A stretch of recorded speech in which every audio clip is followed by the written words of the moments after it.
Mesdames, Messieurs, vous avez pris le rendez-vous du face-à-face sur Matin d'Éden. Vous le savez déjà, nous recevons pour vous le secrétaire général du mouvement des élites engagées pour l'émancipation du Bénin, Moël Bénin. Séphis Béo Aguiar, il est déjà sur ce plateau. Séphis Béo Aguiar, bonjour. Bonjour, monsieur Aguiar.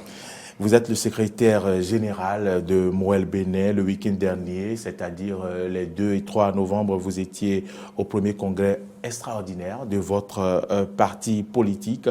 C'était à Abomey, mais ce jeudi, vous étiez aux côtés du président Jacques Ayadie pour la présentation des recommandations issues du congrès extraordinaire à la presse ce jeudi. Qu'est-ce qu'on retient de façon ramassée des recommandations ? Merci beaucoup. On retient surtout que Moël Bénin avait senti le besoin d'aller de se faire un toilettage ou un travail de mise à jour interne pour davantage d'efficacité, davantage d'ancrage. Et donc, au thème des résolutions ou des recommandations, on peut noter par rapport à la vie politique nationale, par exemple, que Moël Bénin fait une recommandation à l'Assemblée nationale sur la question du parrainage qui a été acté désormais dans la nouvelle constitution pour l'élection du président de la République. Moël Bénin souhaite que le législateur puisse nettement dire dans le code électoral, en fait, parce qu'il faut, après la loi pour dire comment les choses vont se passer après la constitution, puisse clairement dire que le parrainage peut se faire par les élus communaux, municipaux et ou parlementaires. Et donc, on n'a pas l'impression que c'est exclusivement les élus parlementaires qui parraineront. Et aussi qu'il ne soit pas possible à un élu d'un parti de faire un autre choix autre que celui de son parti. C'est-à-dire que si son parti choisit un candidat à l'intérieur, qu'il s'aligne. Si son parti choisit un candidat hors du parti également, qu'il s'aligne. Donc c'est une question de discipline pour éviter les histoires de nomadisme politique et autres qu'on peut observer à l'occasion. Il y a aussi, par exemple, une recommandation liée à la vie en fait, je dirais économique, c'est par rapport à la fermeture des frontières, en fait, la fermeture des frontières nigérianes. Voilà, et donc, nous avons condamné, en fait, nous avons condamné ou bien nous avons regretté quand même la situation de cette fermeture unilatérale qui va contre tout ce que recommandent les tests de la CEDEAO et les tests de la ZELEC, la zone de libre-échange économique que tous les deux pays ont ratifié. Et donc, on puisse, nous aussi, que le gouvernement du Bénin prenne toutes les dispositions diplomatiques en la matière qu'il faut pour qu'il y ait solution à court terme. Mais nous avons souhaité qu'à l'intérieur du pays, nous regardons aussi la situation comme une opportunité pour converger vers un élément de vision que Moël Bénin prône, c'est produire ce que nous consommons et consommer ce que nous produisons.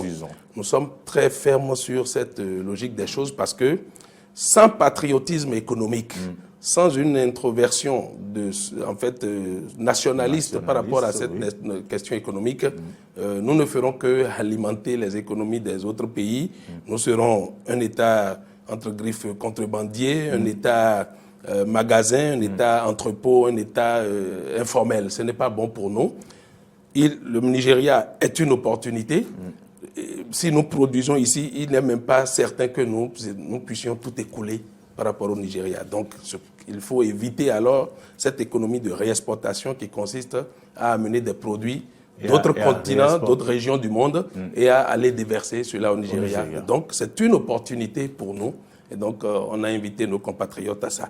Nous avons aussi félicité, il y a eu des motions de félicitations du président de la République par rapport au dialogue politique tenu et à ses suites, en fait. Parlant du président de la République, justement, vous étiez au Congrès, vous aviez donc réitéré votre soutien, le soutien du parti sans faille au président de la République. Était-il nécessaire ? Oh, c'est toujours nécessaire vous savez, quand on est en relation politique, oui, de préciser, surtout quand vous tenez une rencontre aussi majeure de votre organisation politique. Vous savez, c'est à ces occasions qu'on peut donner une autre orientation. Donc, c'est toujours utile de réaffirmer votre positionnement pour que vous soyez lisible sur l'échiquier politique national, que votre positionnement soit clair. Donc, c'est un devoir de transparence que nous avons tenu et nous avons dit, donc, nous avons félicité le chef de l'État pour les 3 ans de mise en œuvre du programme d'action du gouvernement qui permettent quand même de donner des gages. Il y a des éléments de satisfaction. Tout est réglé. Ensuite, tout n'est pas réglé. Tout ne pourra même jamais être réglé par ailleurs. Donc, il y a des éléments dans le secteur de l'eau, de l'énergie, de la santé, il y a eu des infrastructures. Il y a eu des avancées. Et dans le secteur politique également, il y a eu des avancées. Le reste, c'est comment chacun de nous se comporte vis-à-vis de ces acquis-là pour les pérenniser, pour en faire des éléments de soubassement utiles à notre marche collective nationale. Dans son discours au premier congrès de Moël Béné à Abomey, Lazare Sekoito a souhaité que le parti rallie l'Union progressiste. Est-ce que c'est pour quand? D'abord, nous félicitons et exprimons notre gratitude à toutes les formations politiques venues nous soutenir. C'est fraternel, c'est très beau que ça se passe ainsi. C'est pour quand ce ralliement? À l'Union progressiste et à toute la délégation. Mais alors, non, c'est pour quand cette fusion? C'est pas d'actualité en fait. Ah oui. C'est pas du tout d'actualité. C'est-à-dire que le chef de la délégation de l'Union progressiste est venu exprimer un désir ou un vœu de leur organisation. Nous, Moël Béné, nous ne sommes pas encore dans cette non, nous ne sommes vous ne voulez pas explorer cette piste. Nous ne sommes pas du tout dans une telle dynamique des choses. Nous sommes une formation politique, nous faisons notre marche, nous faisons notre expérience et nous sommes très fiers de la faire. Et ce qui est d'actualité, c'est... Et nous sommes par ailleurs très fiers que nous fassions objet de convoitise.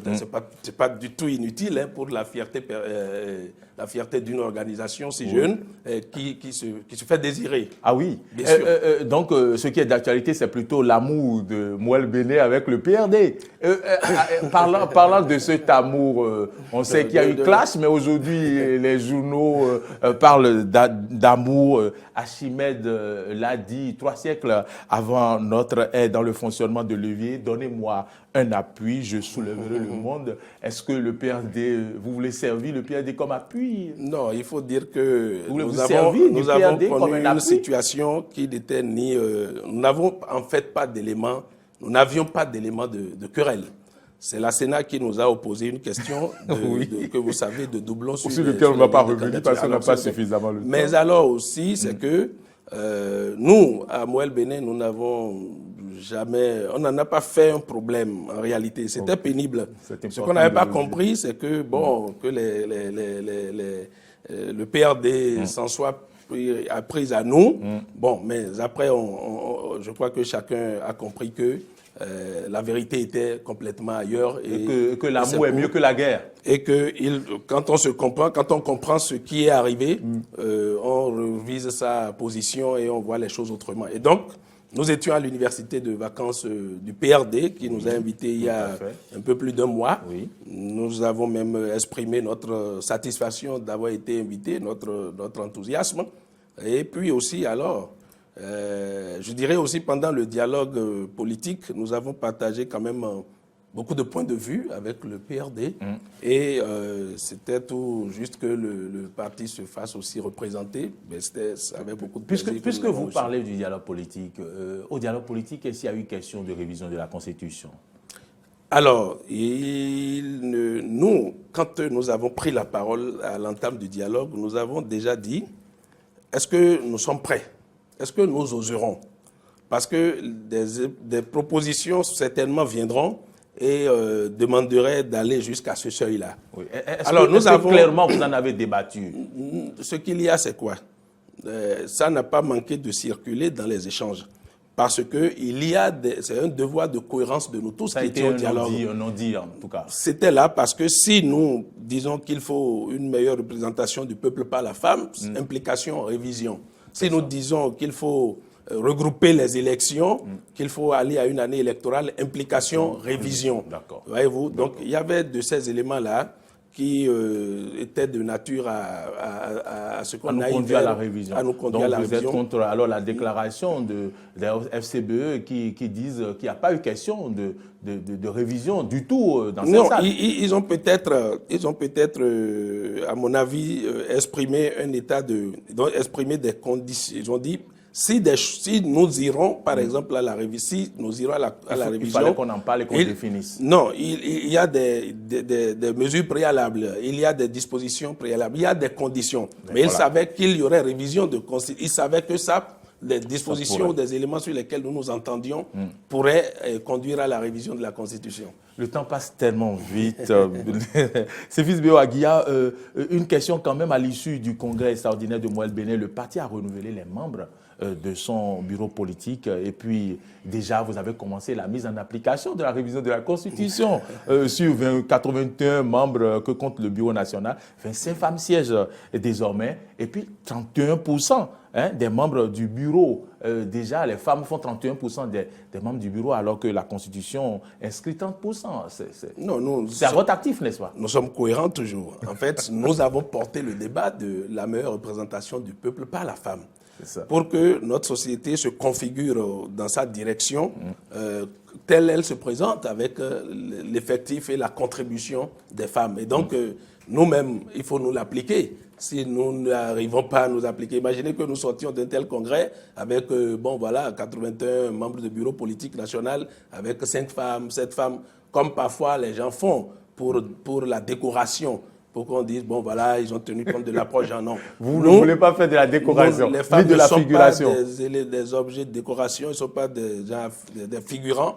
Nous avons, et puis vous voyez que, par exemple, sur 11 vice-présidents, vous en avez 5, c'est des femmes. Oui. Vice-président. Ma première adjointe, c'est une parce femme. Parce que le temps est passé, 13 minutes, c'est rigoureux, vous le savez. On aura le temps de revenir peut-être sur des aspects, ça fait plaisir de vous recevoir. La Constitution promulguée en douce, des motifs de satisfaction pour Moël Béné?